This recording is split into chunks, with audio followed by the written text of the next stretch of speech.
তার মনোবলের কারণে আমরা সবাই ঐক্যবদ্ধ রয়েছি। দেশনেত্রী বেগম খালেদা জিয়ার অপেক্ষায় আমরা রয়েছি। দেশের বাইরে তিনি যেখানে আছেন যুক্তরাজ্যে, সেখানেও আইনি জটিলতা রয়েছে। তিনি খুব শীঘ্রই আমাদের মাঝে ফিরে আসবেন, আমরা সে অপেক্ষায় রয়েছি। তো 17 বছর আন্দোলন সংগ্রামে ছিলেন, অত্যাচারিত ছিলেন, নির্যাতিত ছিলেন, মিথ্যা মামলা সাজাপ্রাপ্ত হয়ে গ্রেপ্তারকৃত ছিলেন। তিনি অসুস্থ ছিলেন বিদায় দেশের বাইরে চিকিৎসাধীন অবস্থায় ছিলেন। আজকে তিনি আসছেন, আমরা তার অপেক্ষায় রয়েছি। দেশে বর্তমানে একটা স্বাভাবিক রাজনীতির পরিবেশ সৃষ্টি হবে এবং এই দেশে একটা জনগণের সরকার প্রতিষ্ঠিত হবে এবং গণতন্ত্রের বীজ শক্তিশালী হবে। সেই প্রত্যাশায় আমরা দেশনেত্রী বেগম খালেদা জিয়ার হাতকে শক্তিশালী রাখবো। আমরা সবাই প্রত্যাশা করছি, ওনার অপেক্ষা করছি ওনার জন্য।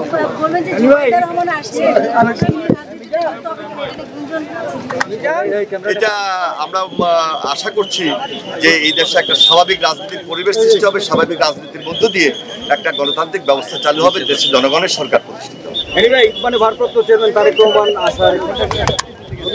দেখুন, বাংলাদেশে যেমন আইনি কিছু জটিলতা আছে, দেশের বাইরে তিনি যেখানে আছেন যুক্তরাজ্যে, সেখানেও আইনি জটিলতা রয়েছে।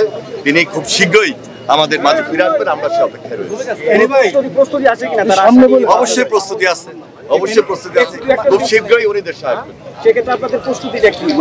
আমরা মাঠে ছিলাম, এখনো মাঠে আছি। সুতরাং আমাদের প্রস্তুতি খুব স্বাভাবিক কারণেই আমরা তার অপেক্ষা আছি এবং সেই প্রস্তুতি নিয়ে আছি।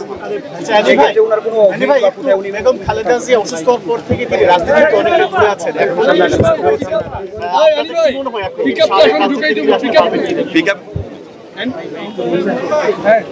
স্বাভাবিক যে রাজনীতি, আমরা দেশনেত্রী বেগম খালেদা জিয়ার যে মনোবল দেখেছি, আমরা দেশনেত্রী বেগম খালেদা জিয়ার যে মনোবল দেখেছি, আমার বিশ্বাস তার নেতৃত্বে আমরা বিএনপি, দেশের মানুষ সবাই ঐক্যবদ্ধ রয়েছি এবং আজকে তিনি সুস্থ হয়ে আমাদের মাঝে ফিরে আসছেন। দেশে একটা স্বাভাবিক রাজনীতি থাকবে, দেশে একটা গণতান্ত্রিক সরকার প্রতিষ্ঠিত হবে, জনগণের সরকার প্রতিষ্ঠিত হবে। আমরা সবাই মিলে ঐক্যবদ্ধ থাকবো ইনশাআল্লাহ। ভাই, আরেকটা বিষয় হচ্ছে, যখন বেগম খালেদা জিয়া দেশের বাইরে যাওয়া নিয়ে নানান ধরনের রাজনৈতিক মেরুকরণের কথা বলা হচ্ছিল, মাইনাস ফর্মুলা আলোচনা ছিল। এই যে বেগম খালেদা জিয়া দেশে ফেরা নিয়ে, সেটা নিয়ে আলাদা আসলে বাংলাদেশ রাজনীতির একটি ভিন্ন মাত্রা তৈরি করে দিয়েছে। তিনি অত্যন্ত মনোবল দিয়েই দেশে আসছেন। তার মনোবলের কারণে আমরা সবাই ঐক্যবদ্ধ রয়েছি। দেশনেত্রী বেগম খালেদা জিয়ার অপেক্ষায় আমরা রয়েছি। তিনি আসছেন, তিনি আসার পর একটা স্বাভাবিক কারণেই এই বাংলাদেশের মানুষের মধ্যেও একটা মনোবল এবং সাহসের সঞ্চার হচ্ছে। আমরা তার অপেক্ষায় রয়েছি। তিনি আসছেন এবং আমরা মনে করছি যে দেশে একটা স্বাভাবিক রাজনীতি রয়েছে, স্বাভাবিক রাজনীতির পরিবেশ থাকবে, সরকার প্রতিষ্ঠিত হবে, জনগণের সরকার প্রতিষ্ঠিত হবে।